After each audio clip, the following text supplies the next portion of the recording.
Here I'm going to talk a little bit about the security features of Excel.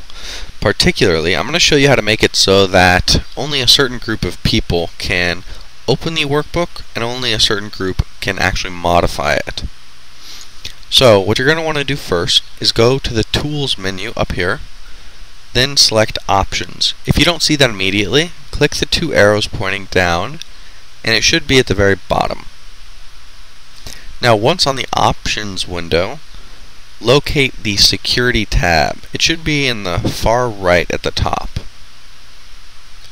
Now, first what I'm going to talk about is the file encryption settings for the workbook. You can choose how you want the workbook to be encrypted. To do that, click this button called Advanced. Now here, you can choose the type of encryption that you would like. Say Microsoft Strong. The one thing to note is make sure that Encrypt Document Properties is also checked. The next thing to look at is the password to open. Here you can set a password to open the Excel document so that if you don't have this password, you can't actually open up the document. So I'll put in a simple password. And now the next window, or the next box, is the password to modify the Excel document. So what you can do is set up a password for one group of people who can actually open the document but can't edit it, and set up a password for a separate group of people who can edit the document as well as open it.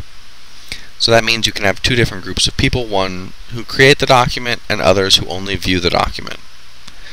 Now this little thing here, read only recommended, if you check that, what it's going to do is it's not going to make the document read only.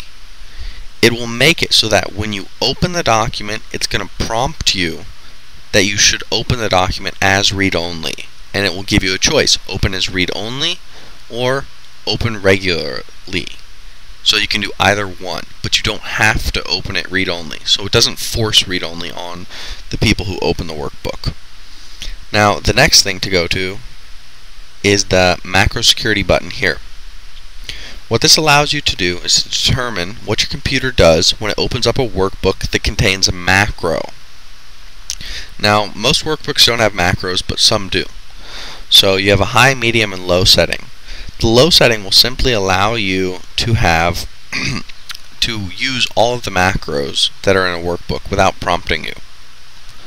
Medium will ask you every time you open up a workbook that contains a macro, it'll say allow macros or don't allow macros. The high security setting is going to only allow signed macros from, as it says, trusted sources. The trusted sources are on this tab here, and for me I only have Adobe System Inc., but you could have either nothing here or a bunch of other software providers here. It depends on how many add-ins you have for Excel. So I'm going to click OK. And the last thing I want to mention is the Remove Personal Information from this file on Save check button. So if you check that, it's going to obviously remove your personal information from the file. Now that personal information includes a number of things. If you change a document or edit it or save it, it records your name and the computer and when it was saved, a bunch of other things. So if you check this box, what it's going to do is it's going to remove, for the file properties, the author, the manager, company, and who it was last saved by. As well, it will remove names associated with comments or tracked changes. The names will simply change to author. It's going to take off the routing slip, and it's going to remove the email message header generated with the email button in Excel. It will also take away the name under Saved By and change that to Author. So it's going to make it a little bit more difficult to figure out who the workbook came from.